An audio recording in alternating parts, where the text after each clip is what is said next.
eu sou Marileia Rocha e este é o Pode Se Cuidar, um podcast que veio para difundir práticas de autocuidado e bem-estar emocional. Obrigada por sua presença. O nosso tema de hoje é sobre o sono. Você sabe dormir? Parece uma pergunta trivial, mas nós vamos responder essa pergunta ao longo desse podcast. E você vai ter oportunidade de saber se você realmente sabe ou não dormir. Para responder essa pergunta, eu tenho aqui comigo hoje um convidado que é o ícone da medicina do sono, Dr. Sérgio Barros. Seja bem-vindo, Dr. Sérgio. Obrigado, Marilé. É um prazer estar aqui conversando sobre um tema que eu já me exercito há alguns anos. Mas é um prazer por estar aqui contribuindo com os seus podcasts e conte sempre comigo, se eu puder agregar valor. Com certeza. Obrigada, Dr. Sérgio. Bem, além, de falar sobre o sono, descobrir se você sabe ou não dormir, Dr. Sérgio, nós vamos fazer um compromisso aqui de dar umas dicas para a pessoa dormir bem, né? Sim. Podemos? Sim, claro. Então, você claro. aí vai anotar algumas dicas, uma higiene do sono, você vai aprender como fazer isso aí na sua rotina. Concorda? Claro. Beleza, então, além do conhecimento técnico, nós vamos trazer algumas práticas para você implementar aí no seu dia a dia. Doutor Sérgio, começa falando para mim assim, por que o senhor enveredou por esse lado da medicina do sono? Vai ter muita história, né? Tudo começou com a apneia do sono. A apneia do sono, como eu fiz minha formação fora do Brasil, então eu ia e voltava. Toda vez que eu voltava, as pessoas lá perguntavam: o que você quer ver agora? O que você quer estudar agora? E aí eu era pneumologista na época, então eu estudando tudo que tinha relação com pneumologia. Aí um dia eu fui, ele falou assim, um amigo meu falou assim: o que você vai querer ver agora? Porque eu ia e procurava os ícones do assunto que eu gostaria de aprender. E aí ele falou assim: eu quero estudar a apneia do sono. Aí ele falou assim: tá bom, então eu vou marcar com fulano de tal, que eu não conhecia. Aí eu falou assim: dia tal você pode ir lá que está marcado com você. Mas francês tem uma característica um pouco diferente da nossa brasileira. Eu cheguei, fui lá no horário adequado, ele estava atendendo no consultório dele, ele abriu a porta: sim, pode esperar aí. E me deixou esperando em pé. E eu fiquei esperando.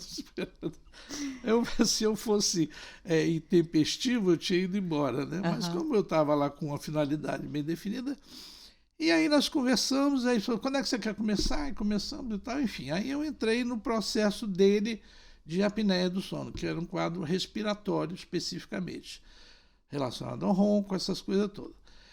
E aí, como eu me interessei, porque eu tinha uma certa frustração com relação à pneumologia, por causa do aspecto social, que eu voltei para o Brasil, cheguei aqui, vou aplicar o que eu aprendi de pneumologia no nosso país. Ideia extremamente positiva. Mas eu cheguei e encarei uma realidade muito dramática, diferente daquilo que eu tinha aprendido lá.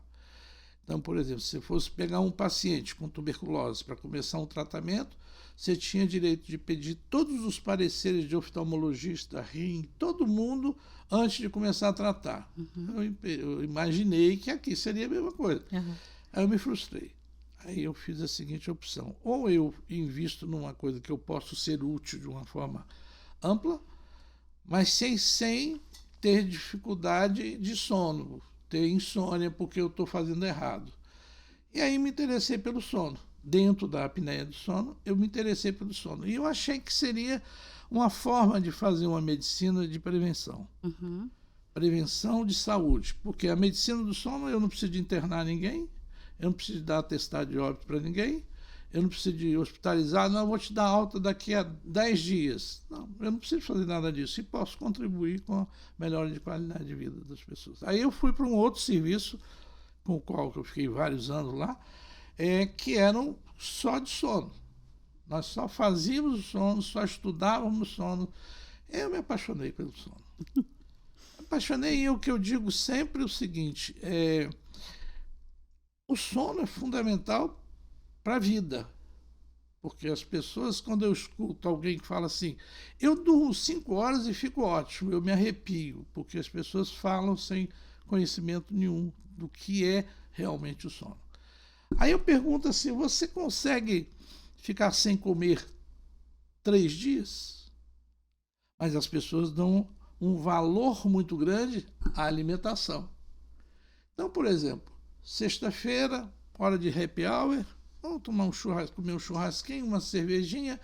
Todo mundo está preparado para isso, mas ninguém entende que o sono é que o cérebro é quem comanda tudo que nós fazemos. Tudo. Os desejos, os sonhos, os projetos, tudo depende, passa pelo cérebro. Ele processa e te dá o caminho. Uhum. Só que as pessoas negligenciam que um cérebro que não dorme, ele paga um preço muito alto. Aí, bom, me dediquei a isso, estudei muito, acompanhei muita gente com pediatria, com sono de criança também e tal. E aí a gente vai fortalecendo e vendo que as pessoas têm um desconhecimento absurdo. Absurdo. E eu instituí na minha vida profissional uma regra muito simples. Eu não trato aquilo que eu não sei. Em questão de honestidade profissional. Uhum. Se alguém me procura com qualquer queixa de sono e eu não consigo dar uma ajuda para ele, eu vou dar de qualquer maneira. Então, a gente tem um grupo de pessoas que são estudiosas, que a gente estuda junto e que a gente vai desenvolver isso aí. Por quê? Porque o eco para o paciente é uma resposta que seja convincente para ele. E existe uma automatização muito grande de prescrição de medicamentos. Uhum. Então, é uma coisa que eu tenho muita reticência com relação a isso. Medicamento, ele é bem indicado quando é bem indicado e que não vai comprometer a qualidade de vida do paciente. Então, isso aí a gente pode fazer. Mas eu tenho que ter o convencimento do paciente de que aquela medicação vai fazer bem a eles. Senão, não faz sentido. Então, foi a partir daí que eu entrei para o sono. Aí depois eu voltei para o Brasil já como médico do sono, eu não faço pneumologia já há muitos anos. E aí eu fui convidado para criar um programa de medicina do sono para prevenção de acidentes de trânsito em motoristas profissionais. E aí eu fui convidado, eu tinha feito inicialmente uma ideia de fazer um trabalho epidemiológico de ronco em motorista profissional. Aí fui lá na empresa e tal, aí eles me autorizaram a fazer e eu fiz os questionários, deixei lá no RH para aplicar o questionário objetivo, simples, nada complexo. Aí ninguém fez. Deixaram os questionários. Ninguém respondeu o questionário. Ninguém respondeu o questionário. Mas aí eu segui minha vida. Aí um dia um amigo falou assim, não, eu queria te levar para você conversar com o dono da empresa e tal. Aí eu fui. Aí o dono da empresa falou para mim, você consegue fazer um dispositivo que você coloque no volante do ônibus para identificar se o motorista está com sono ou não? Eu falei assim, não, isso eu não consigo não, mas eu consigo se você quiser que a gente faça um trabalho preventivo e educativo. Se você me der essa autonomia para fazer isso, a gente pode fazer. Aí eu quero um laboratório de sono, quero fazer isso. E aí ele permitiu. Hoje já tenho 24 anos que eu trabalho lá na Aviação Águia Branca até hoje, e isso me deu uma satisfação profissional muito grande. Por quê? Porque eu dou referência para o motorista. Que se nós pegarmos o universo do motorista e trouxermos para o universo social, é a mesma coisa. Uhum. É um recorte, né? É um recorte. O desconhecimento é o mesmo. O desconhecimento do que é medicina do sono é o mesmo. Então, hoje eu atendi um motorista de uma outra empresa e que tem indicação de usar um aparelho para poder tratar a apneia dele. Ele disse, não, mas eu vou ficar bom, doutor. Eu falo, gente, não é assim. Isso é uma doença neuromuscular, assim, mas ele acha que não. Então você tem que quebrar essa regra. E isso eu consegui me dedicar e consigo me dedicar até hoje. Então, Me apaixonei por sono. Eu não sou tudologista, não sou nada, mas eu fiz CTI, fiz pneumologia e sono. Então, sono eu estou há mais de 30 anos tentando conhecer um pouco. Bacana, muito legal. Eu gosto muito de dormir, né? Não necessariamente tem a ver, né? Mas é uma coisa que eu gosto muito. E o sono, eu acho que a gente deita, né? A gente não tem muita noção do que acontece internamente quando a gente deita e dorme, né? Pois é, isso é uma magia do sono. Conta para nós essa magia, doutor A magia, você vê, se nós estamos conversando aqui. Aí, por diversos mecanismos cerebrais, a gente entra num processo, por exemplo, por que nós dormimos de determinada hora e não dormimos outra hora? Por causa do ritmo sono e vigília, que ele é comandado pelo cérebro, pelo relógio biológico nosso, que todo mundo tem, e que vai dizer assim, não, você é um cara que dorme de dia, e até eu falo sobre isso muito, porque as mulheres, vocês mulheres, têm uma predominância de cronotipo, que é o tipo biológico que nós temos a partir do pai e da mãe. A gente pode ser matutino, que era do dia, vespertino ou intermediário. Então você tem esse leque de opções que são reais. Acontece que você pega a fase de 12, em média 12 aos 18 anos, é a fase que o organismo do adolescente, e que infelizmente inventaram uma expressão chula, totalmente chula, de aborrecente, porque eles não são aborrecentes, são adolescentes, e eles são adolescentes num processo de evolução. Então ele começa aos 12 anos e vai chegar aos 18 anos, ele vai ser o cronotipo do adulto dele. Então vocês mulheres, por exemplo, tem uma característica que a biologia faz, que é fantástica. Por exemplo, eu escuto com frequência, eu atendendo o paciente que vai com a esposa no consultório. Aí, como a gente começa a conversar, não, eu gosto de dormir 2 horas da manhã, eu gosto de uma festa, eu vou até tarde. A minha mulher não tem jeito, 10 horas ela quer dormir. Aí eu fico irritado internamente com isso, porque isso é um desconhecimento. A maioria das mulheres são matutinas. E por serem matutinas, dormem cedo e acordam cedo. Então, isso quem rege é o relógio biológico. Aí eu falo assim, mas por outro lado, você não menstrua e nem perde 500 ml de sangue de hemácia todo mês, você não gera nenhum filho, você não cuida para amamentar o filho, e nós fizemos, e eu sou muito cético, veemente com relação a isso, nós fizemos um trabalho lá no serviço lá em Paris, que nós pegamos mulheres que eram mães e colocamos num quarto, uma de cada vez, e no outro quarto nós colocamos ruídos, gravações que a gente fez de bomba, de tiro, de motor de carro explodindo, tudo isso aí. E o bebê mexendo na cama, no berço. O único que acordou as mulheres mães foi o bebê mexendo. Que legal. Aí a conclusão final, que isso é uma automatização reflexa. Porque se a gente parar para pensar, quem gera o filho são vocês. Então, na hora que você fica grávida, você sabe que você ficou grávida. Aí você pode ter um delayzinho de 1 semana, né? Mas você sente a transformação do seu corpo. Olha que coisa fantástica. O homem não, o homem fica assim, vai lá, ele está chorando, vai lá ver o que é, amanhã eu tenho que trabalhar. Então, é uma coisa que eles fazem por falta de informação. Aí nasce o bebê, se amamenta o bebê. Depende da sua qualidade de alimentação, para a qualidade do seu leite ser adequada para o seu filho. E por aí vai uma série de coisas que vocês conhecem. Então, isso sempre me chamou a atenção. Então, a mulher, na média, ela é matutina.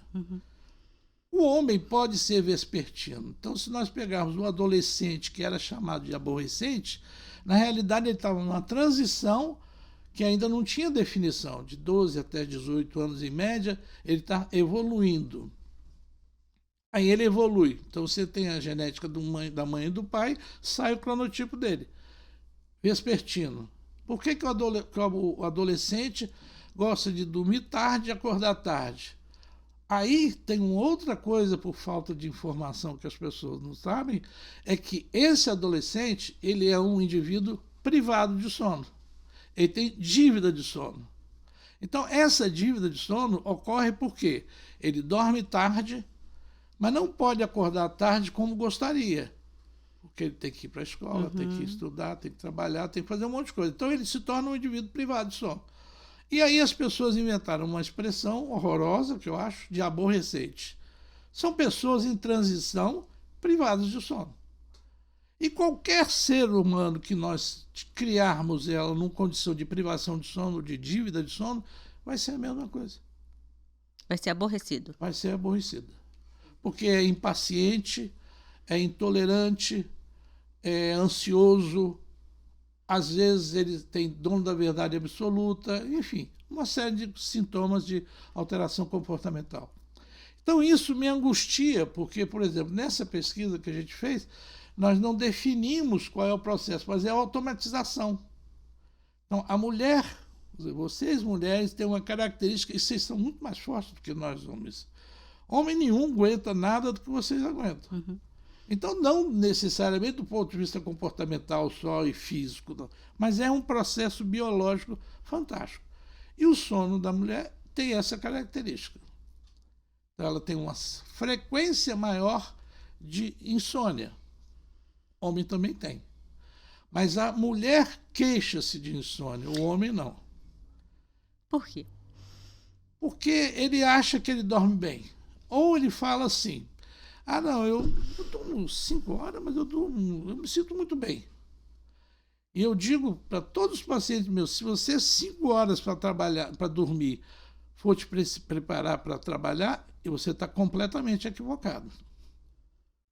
Porque existe um processo muito mais complexo. Então, nós estamos acordados aqui, estamos conversando, nosso cérebro está produzindo. Aí, à noite, quando a gente vai dormir, o cérebro é literalmente lavado. Tem um líquido que vai lavar o resíduo do dia que a gente gastou e que deixou poeira.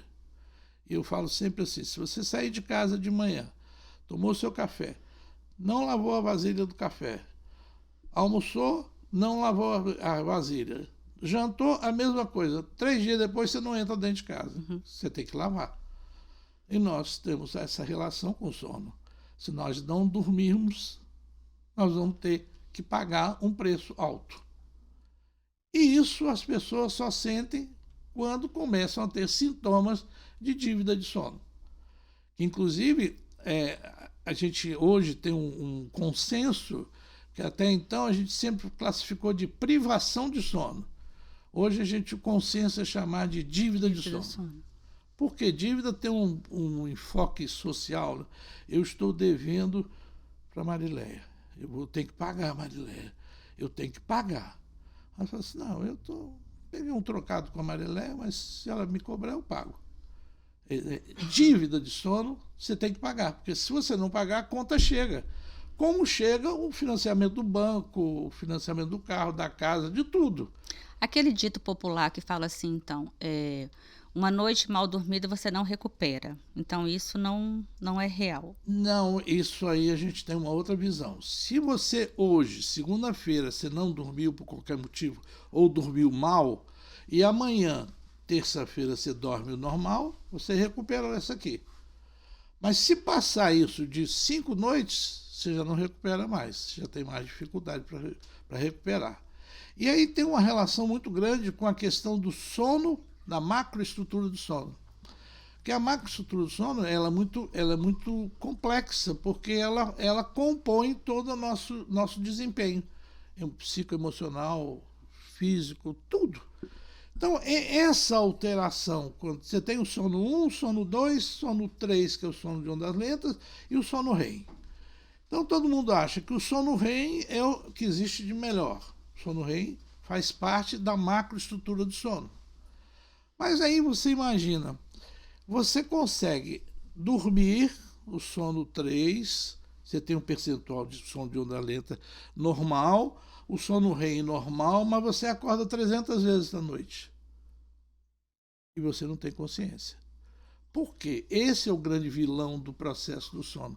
Porque quando nós estamos, a fragmentação do sono dura de 3 a 15 segundos. E isso a gente não memoriza.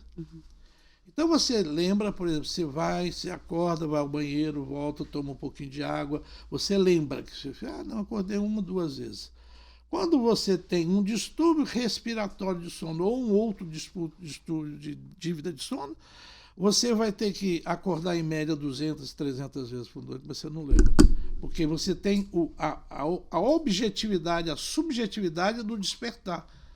Então você não consegue ter o sono profundo da maneira que... E o que é interessante, que se eu tenho pouco sono de ondas lentas, que é o sono 3, que é o sono profundo, parece que o cérebro percebe e o REM aumenta um pouquinho.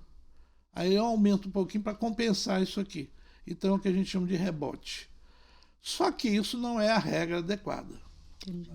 Então acho que isso é uma coisa que a gente tem que ter atenção.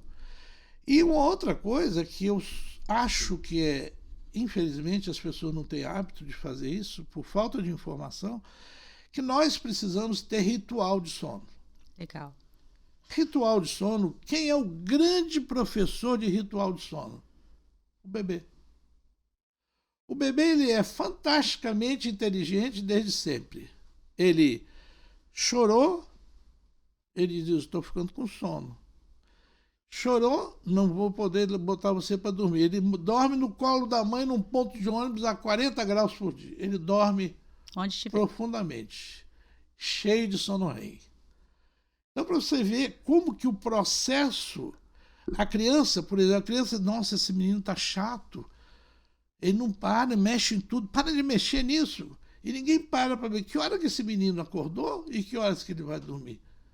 Isso é dívida de sono. Então o ritual, quem é que nos ensina? Eu peguei uma fraldinha, deixei na mão do bebê e ele começa a esfregar no nariz. Está com sono. Aquilo é o simbolismo para ele. Eu vou dormir. Hora de dormir, dorme. O adulto não. O adulto é cheio de detalhes que não, porque eu tenho que fazer assim, eu tenho que fazer assim, e não faz um ritual, que é o ritual que nos ensina a dormir.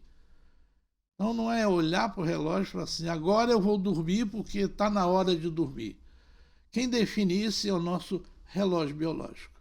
E a gente muitas vezes não respeita isso. Né? Não. Porque ele nos define, nos estimula a fazer a sincronização ou a desincronização do nosso ritmo. Então, por exemplo, vocês imaginam se você passar a abrir o comércio de meia-noite às 4 da manhã. As pessoas vão... Ninguém vai comprar nada nesse horário, exceto os vespertinos. Então você vai buscar aquilo que o seu ritmo diz. É hora de você ir comprar qualquer coisa que você precisa. Você precisa ir na padaria agora. Só que esse ritmo, ele é descrito aqui, no caso, é o ritmo muito claro. Sol estimula, noite deprime. Então você vai seguindo esse ritmo do universo nosso aqui. Se a gente morasse na Dinamarca, na Noruega, nós teríamos dias curtos e noites longas. Então nós teríamos uma desincronização do nosso ritmo. Porque a gente veria que a gente dormiria 4 horas, de X a Y hora, e depois você teria um dia, a noite longa, que essa noite longa faz com que você desincronize, ressincronize seu ritmo biológico. Porque nós somos como? Estimulado pela luz, pela presença da luz e a ausência da luz. Então isso aí existe um dado histórico interessante em medicina do sono, que é a cronobiologia. A cronobiologia é uma área da medicina do sono onde nós temos a capacidade de dizer João é matutino, Pedro é vespertino, Maria é indeterminado, e isso que vai reger o ritmo delas. Se você for contrário ao ritmo, aí é uma coisa que vai ser difícil. Porque eu vejo hoje, na minha experiência clínica, tem pessoas com 17, 18 anos e que são tidos chamados de adolescente aborrecente, que eles adoram dormir às 3 horas da manhã. Mas eles não podem dormir até às 11, porque eles têm tarefas para fazer. Aí eles ficam irritados por causa da privação, da dívida de sono deles. Mas ninguém entende isso. Doutor Sérgio, essa questão do horário. Existe um horário adequado para a pessoa ir dormir? Por exemplo, se você vai dormir depois da meia-noite, você tem um sono de menos qualidade? Não. Não. Depende do seu ritmo. Se você for... A minha filha vai gostar de ouvir isso. Se você for matutina, você não vai conseguir chegar à meia-noite. 10 horas você já está apagando. Se você for vespertina, não sendo adolescente, sendo um adulto vespertino, você vai dormir 3 horas da manhã. Aí alguém fala assim, vai dormir, menino, vai dormir. Não consigo dormir.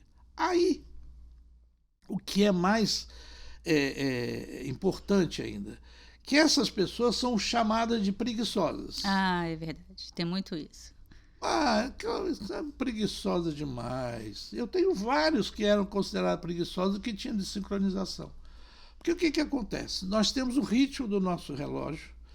Quem é que sincroniza o nosso relógio? A presença de luz, a ausência de luz. Noite e dia. Tá? E isso foi... existe um trabalho interessante que foi feito pela Philips há muitos anos, que pegou galo, botou o galo no galinheiro, fechou hermeticamente o galinheiro, não deixou a luz entrar. Que a luz seria o sincronizador. Que o nosso sincronizador seria a luz e a ausência de luz. Bom, o que aconteceu? Os galos continuaram cantando 5 horas da manhã. Mesmo sem luz. Mesmo sem luz. Então, isso é um ritmo. Foi daí que surgiu a cronobiologia na medicina do sono. E que nos determina isso, essa pergunta que você fez. Se eu for dormir 1 hora da manhã, e se você fizer 1 hora da manhã e eu posso acordar às 10, ok. Você vai ter o seu tempo adequado. Mas se eu vou deitar 1 da manhã e acordar às 6, eu vou ter dívida de sono. Dívida de sono. Isso é matemático. Uhum. E isso impacta no comportamento das pessoas. As pessoas têm um comportamento que vai ser consequência dessa dívida de sono. Eu me lembro um dia que o senhor disse para mim assim, em uma das consultas, né? O Dr. Sérgio me tratou da minha narcolepsia e hoje eu estou bem, né? Graças a Deus. É um trabalho maravilhoso, né, que ele desenvolveu comigo. E o senhor me disse assim o seguinte, que as pessoas têm um horário para almoçar, né? E que você queria, então, que um dia todas as pessoas tivessem um horário adequado para dormir. Sim. Né? Esse é o meu sonho. Eu acho isso lindo, eu sempre lembro disso. Meu sonho era as pessoas falarem assim, olha, gente, a conversa está muito boa, mas eu tenho que dormir. Mas para comer eles fazem. Todo mundo para almoçar meio-dia, né? Para almoçar meio-dia, para jantar, para tomar café da manhã. Mas por que as pessoas não valorizam a importância biológica e fisiológica do sono? Então vocês veem o seguinte, vai demorar muito tempo ainda para alguém pensar em fazer transplante de cérebro, porque o cérebro é único. O cérebro ele é anatômico, ele é fisiológico, ele é funcional, ele é comportamental. Quem mais é assim no nosso corpo? Né? Então, e as pessoas não respeitam isso. E por isso que eu sempre falei com você. O meu sonho é o dia que eu falo assim, pera, agora eu não posso não que eu vou dormir. Mas e não faz, né? Acho que não. Não, acho que assim, talvez esse trabalho que eu sempre vejo você fazendo de educação, de conscientização, né? Educa uma aqui, vai educando as pessoas, né? De modo que vai fazendo.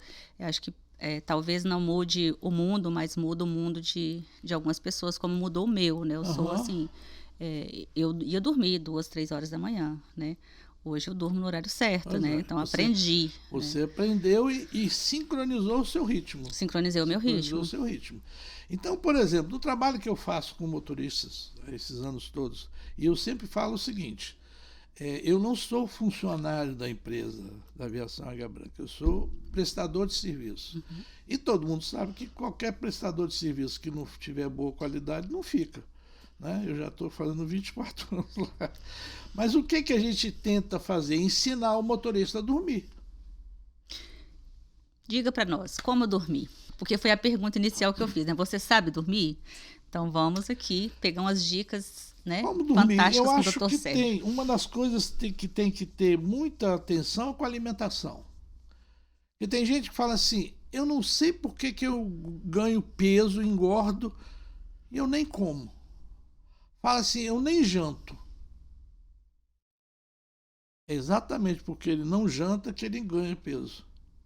Existe uma relação, existem dois hormônios, um produzido pelo estômago, chamado grelina, e um outro pelo tecido adiposo, que é chamada leptina. Então você, da mesma forma que você tem diabetes, tem resistência à insulina, nós temos gente que tem dívida de sono crônica e que estão acima do peso. Por quê? Porque a leptina fala assim, Marilé, chega, você já comeu o suficiente. A grelina fala assim, Marilé, não escuta ele não. Continua comendo que eu tenho. O estômago cabe. Aí você continua comendo. Mas aí a leptina, eu já disse que você já comeu o suficiente. Só que aí quem produz a leptina é o tecido adiposo. E esse tecido adiposo fala assim, chega numa hora que ele fala assim, você não está me ouvindo não, né? Então agora o problema é seu. Porque é a resistência à leptina. Você produz a leptina, mas o seu cérebro não responde ao limite que a leptina te dá. E a grelina vai. Então você pega, por exemplo, alguém que acorda de noite para comer. Isso não é normal. Então, eu vou comer. Mas como que você vai comer? Você já jantou, você lanchou, você fez tudo que tinha que fazer. E vai comer às 3 horas da manhã, comer um sanduíche, um cachorro quente, qualquer coisa que vale. Alguma coisa está errada. Então, é esse desequilíbrio hormonal. Então, esse desequilíbrio hormonal que te leva a perder a balança. A grelina fala, come, e a leptina fala assim, não come que eu já tenho. Não, mas aí você produz grelina, mas o seu cérebro não respeita a grelina. Aí tem a obesidade em consequência da dívida de sono. Então, todo esse processo é fundamental. A questão da alimentação. A outra é a hidratação. Nosso corpo é 60% de líquido, de água. Então, se você tiver um desequilíbrio, você vai ter pressão de sede. Você vai ter uma secura do seu metabolismo que faz com que você tenha um desgaste maior físico e bioquímico na hora que você está produzindo e tudo o que você está fazendo. Aí tem uma hora que a pessoa deve parar de tomar água, assim? Sim, pra porque interferir. senão vai aumentar o fluxo urinário.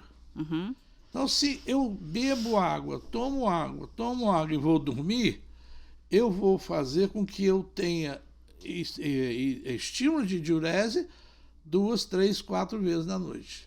Então, por que o diabético tem 3, 4 vezes o volume urinário durante a noite?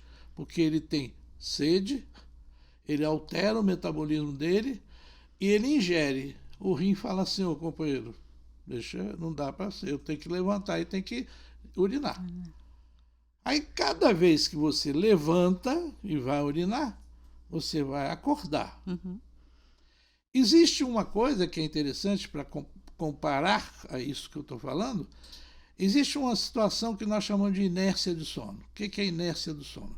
Inércia do sono é o tempo que você leva, por exemplo, você acorda, imaginemos, 7 horas da manhã, até as 8h30 pode acontecer inércia. O que é inércia do sono? Você acorda com sono profundo ainda, apesar de o olho estar aberto. Você não desligou.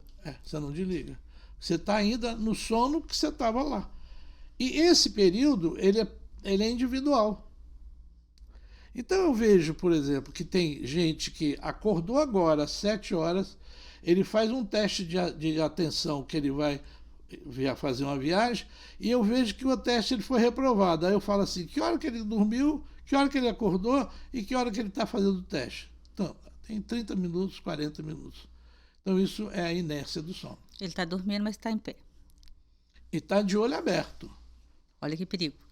Ele está de olho. Por isso que a gente faz todo esse preparo para que... Aí o que eu faço?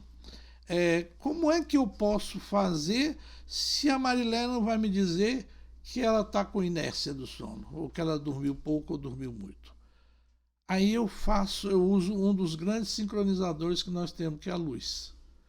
Então, no ambiente que o motorista vai fazer todo o preparo para sair, para viajar, eu ponho uma intensidade de luz adequada para que eu sincronize o relógio dele. Então, se o relógio dele está sob inércia, eu faço assim, eu diminuo o tempo dele. Aí ele já sai no nível de atenção adequado. Isso para a gente fazer na nossa rotina poderia ser, por exemplo, a luz do sol. Sim. Se eu saio, né, eu acordo, eu posso ir em algum lugar Sim. na minha casa que tem sol, e posso ficar ali um pouquinho, você vai ver que o seu nível de atenção aumenta, evolui de maneira...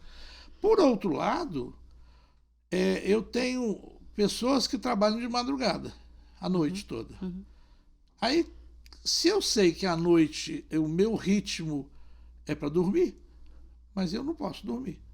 Então, o que eu faço? Aí eu criei um mecanismo para inibir a pressão do sono da madrugada. Então, a gente faz isso usando a luz, uma luz adequada para isso aí. Então, eu dou uma luz, ele fica 20 minutos numa sala com uma intensidade de luz alta e que eu sincronizo o relógio dele, o ritmo biológico. E eu dou um lanche para ele, que não é coxinha, nem fritura, nem nada, um lanche com sanduíche, um pão com queijo e tal. E pode ser leite, pode ser café, suco, o que ele quiser, sem açúcar. Então, ele faz isso aí e faz uma atividade de alongamento muscular, numa bicicleta ergométrica sem resistência. Com isso, eu aumento a temperatura corporal, que é um fator desencadeante de sonolência. Então, por exemplo, no meio da madrugada, nossa temperatura corporal cai a 34,5. E isso é um fator indutor de sono. Então, eu inibo a produção da temperatura dele, eu aumento a temperatura, eu interfiro no jejum e sincronizo o relógio dele. Aí que a gente criou essa sala de estimulação luminosa, que hoje a gente tem mais de 30 que funcionam. Aí ele consegue ter produtividade nesse horário que ele precisa. Exatamente. Então, aí a gente usou todas essas situações que são fisiológicas e a gente sincroniza ele, porque o grande desafio é a sincronização do ritmo dele. Legal. Então, nós falamos da alimentação e falamos da hidratação. Uhum. E o que mais que aí teria para... O ritual. Ritual. Eu sou apaixonado pelo ritual. O ritual é a hora que você começa, você já conhece seus hábitos, Uhum. E você eu vou dormir agora. Então eu vou dormir e eu faço alguma coisa rotineira dentro do meu espaço da minha residência, e nesse espaço eu faço coisas relaxantes. Então, por exemplo, qual o ritual que eu faço? Eu fecho todas as janelas da casa. Tem uma janela que eu deixo que eu olho a rua para ver se está tudo ok, e à noite me acalma. À noite me acalma tremendamente. Então eu abro a janela da sala, a rua está escura, mas aquilo me acalma. Eu relaxo, faço uma limpeza do que eu fiz durante o dia. Quando eu durmo, eu digo sempre que eu durmo em meio minuto negativo, que eu durmo tão rápido que eu não tenho dificuldade, e eu não tenho sonolência excessiva. Então é o ritual que me leva a fazer isso. Então, se você tem uma informação de forma repetitiva, o seu cérebro aprende. Aí, se você não fizer, ele fala assim, não vai fazer não? Aí você vai lá e faz, e você volta e faz o ritmo. Então, esses processos são processos simples de fazer, né? Então, como foi citado anteriormente aqui, de contar de 10 para trás, né? Uhum. Isso é fantástico, porque eu estou convergindo o meu cérebro para contar 10, 9, 8, 7, 6, 5. Se eu fizer isso acordado, eu faço rapidinho. Para eu fazer sonolento, eu tenho que fazer com uma certa autonomia moderada. Que é o tal do contar carneirinho, né? Exatamente. Que a gente faz. Ao invés de contar o carneirinho, você conta a decrescência do número. Isso é muito bom. Esse ritual é o mesmo que às vezes a gente encontra na internet chamado de higiene do sono. Higiene do sono, eu diria para você, Marília, que eu acho que ela se popularizou porque parte do princípio de que as pessoas são sujas do ponto de vista de dormir. Legal. E não é. Uhum. É um ritual de sono, você criar o seu ritual. Higiene do sono. Por quê? Mas eu vou dormir porque minha boca está suja de pão que eu comi. Então está sujo, você não vai dormir por causa do pão que sujou a sua boca. Isso é higiene. Você vai dormir, mas sem tomar banho? Isso é higiene. Mas você vai dormir, toma um leite quente. Então você cria uma outra coisa. Mas higiene não, é ritual de sono. Uhum. É aquilo que te identifica e que vai te falar assim, olha, é hora de eu começar a relaxar. Vai dizer para o seu corpo assim, vai relaxar que você vai dormir agora. Exatamente. Acho que é uma questão de você treinar isso, não é complexo a gente treinar. Agora, tem uma outra coisa que eu diria para você, uma pergunta que eu faço com frequência com meus pacientes. Quem é você? E o que eu percebo é que as pessoas não sabem quem são. E se assustam quando eu faço. Como assim? Quem é você? Quando foi a última vez que você conversou com você? As pessoas não têm nem essa consciência e nem esse hábito. Ou seja, se eu não converso comigo, como é que eu me conheço? Às vezes, quando você pergunta quem é a pessoa, ela responde a profissão, né? Onde trabalha. Exatamente. Costuma vir muitas essas respostas. Então você né? não tem. E as pessoas ficam assustadas com isso. É o autoconhecimento que precisa estar. E esse autoconhecimento é fundamental para a gente existir. Uhum. Senão, a gente não consegue produzir efetivamente. Aí vem as questões comportamentais, de irritabilidade, tudo isso aí. Todo esse processo, eu, por exemplo, eu começo muito cedo meu consultório. Eu venho muito cedo para não pegar trânsito engarrafado. Quando eu saio de casa, eu venho fazendo um levantamento do que me espera, porque eu já conheci a agenda do meu consultório, o que eu vou atender e tal. Eu chego absolutamente desperto, porque eu estou integrado àquilo. Então, e tem uma outra coisa também importante em relação à cronobiologia. Existe uma transmissão da luz pelo nervo óptico, vai pela visão e vai no núcleo onde fica o relógio biológico nosso. Tá? Ele vai lá e sincroniza e fala assim, é hora de acordar, é hora de dormir. Então, essa sincronização, antigamente, quando foi descoberta na área da cronobiologia, veio a questão, e o cego? O cego não tem transmissão. Aí se descobriu umas células chamadas células melanopsínicas, que fica no globo ocular, que leva a luz da mesma forma. E nos ajudou muito, porque o cego tem um outro tipo de abordagem por causa da célula melanopsínica. Então, é um artifício que a gente usa de tratamento efetivamente positivo e que a gente consegue fazer isso de uma maneira muito positiva, sem grandes complexidades. Essa luz, doutor Sérgio, assim, com relação ao quarto, por exemplo, ter televisão no quarto, que fica aquela luzinha... Aquilo é trágico, isso é trágico. O quarto é um lugar de dormir, né? Quarto e namorar. Uhum. Então você vai dormir e namorar naquele quarto, que é o seu espaço. É o espaço que você tem a sua identidade. Você põe uma luzinha lá, que vai vir na sua retina e falar assim, olha, é hora de acordar. Aí você acorda. Aquela luzinha está me incomodando. Aí você vai, aquela luzinha está me incomodando. Porque ela entra no seu relógio e fala assim, é hora de acordar, não é hora de dormir, não. E às vezes interfere na qualidade do sono. Né? Sim. Porque você leva mais tempo para entrar no sono profundo. E o celular? Nossa, isso é trágico. Mesmo deixando É. de cabeça para baixo. Esse é trágico. Por quê? Porque ele emite ondas luminosas de luz azul, o celular, e a luz azul ela interfere direto no nosso relógio biológico e faz o atraso. Então as pessoas vão dormir olhando o celular, passando mensagem, lendo notícias da internet. Isso é completamente inapropriado. Alguém faz isso, gente? Alguém aqui da plateia faz isso, gente? É um equívoco. Se fizer, é um equívoco. É um equívoco, né? Atrapalha diretamente. Muito, muito.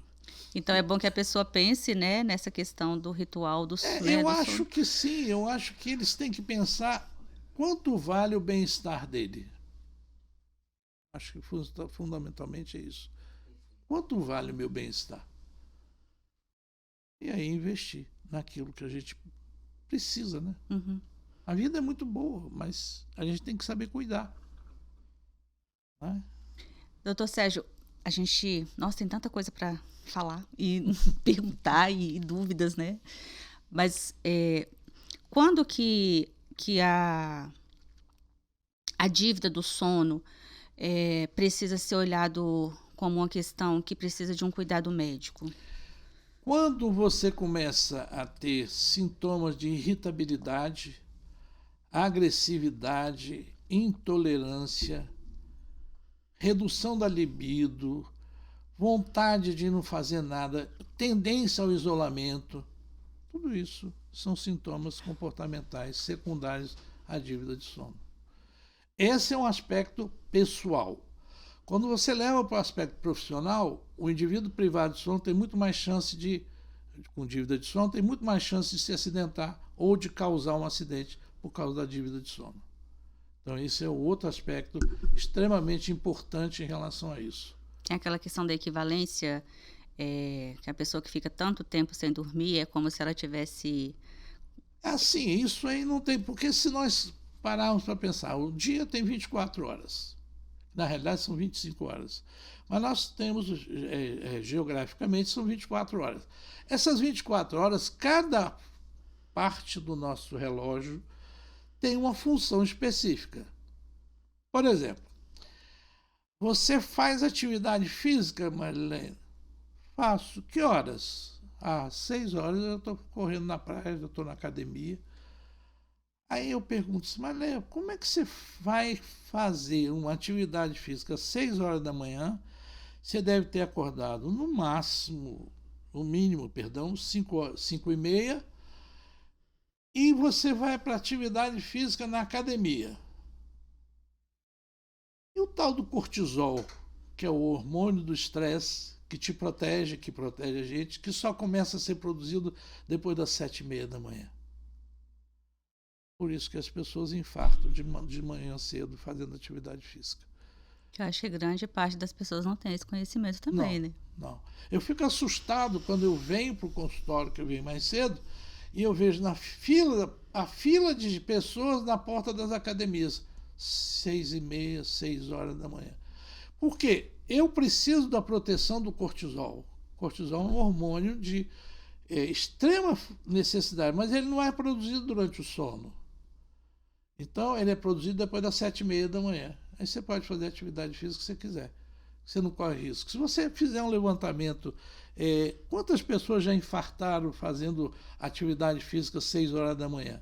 Você vai encontrar vários casos disso aí. E à noite não.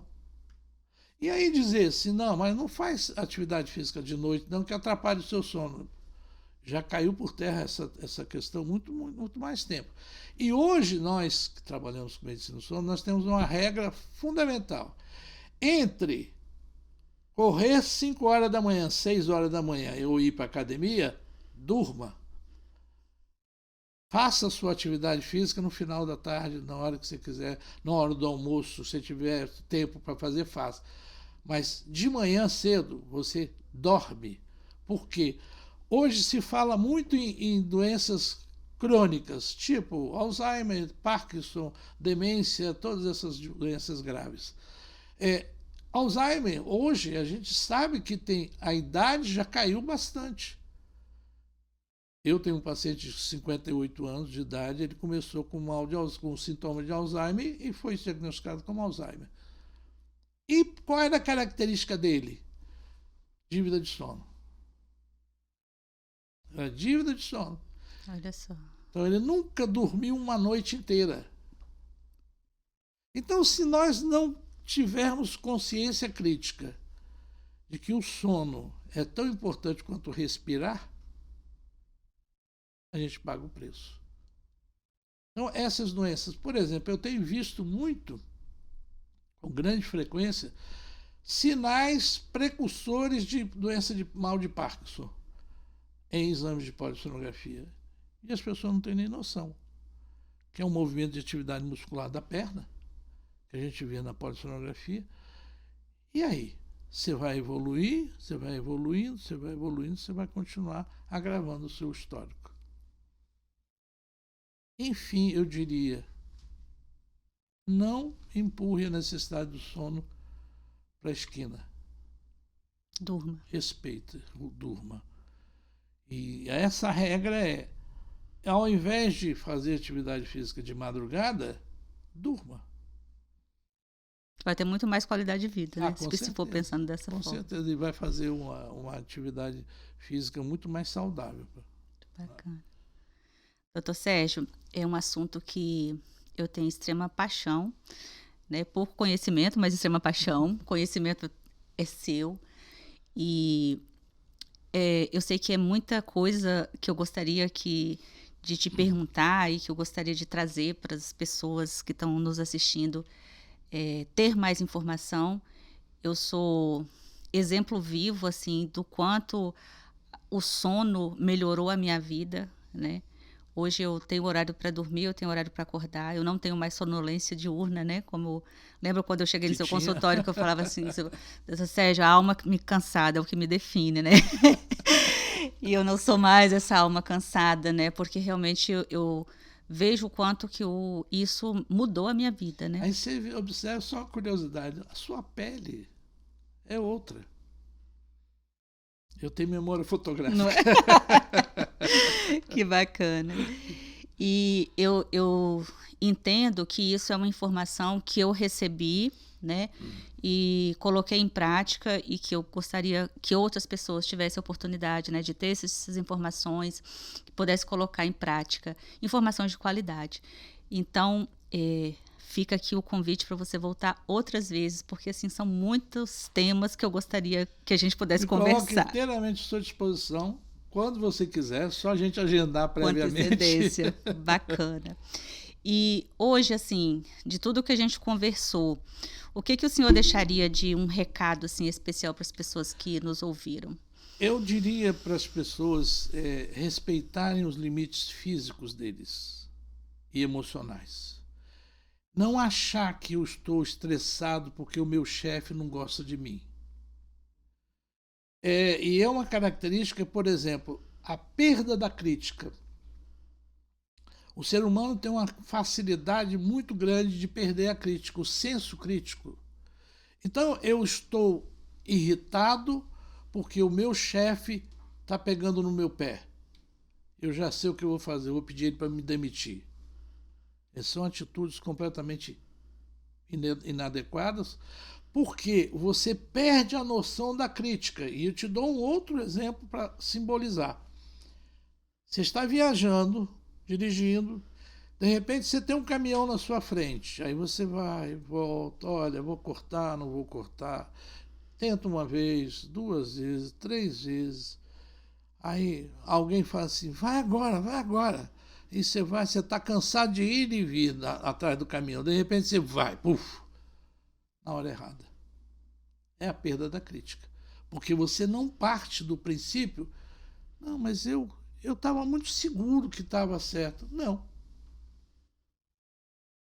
E aí, muitas pessoas morrem por causa disso. Por isso que eu me dedico já há tanto tempo à prevenção de acidentes dessa forma, porque, infelizmente, as pessoas negligenciam e não sabem o que significa a falta de percepção de risco. E a percepção de risco de uma forma macro, a saúde, a pressão, o colesterol. Quer dizer, as pessoas falam do colesterol, mas as pessoas não falam com sono. Aí do sono fala assim, não, mas eu durmo 5 horas, está tudo bem, está muito bom. Eu não consigo ficar na cama mais de 6 horas. E hoje nós sabemos em medicina do sono, existe uma expressão que nós classificamos de sono curto. Sono curto é todo sono menor de 6 horas. E isso dá um prejuízo grande para o organismo. Muito legal. Então, fica aqui meu agradecimento especial. Eu que estou feliz de revê-la numa condição diferente. Diferente, né? Mas para voltar outras vezes, você que nos acompanhou nesse episódio, muito obrigada. Deixe aqui o seu comentário, sugestões, perguntas.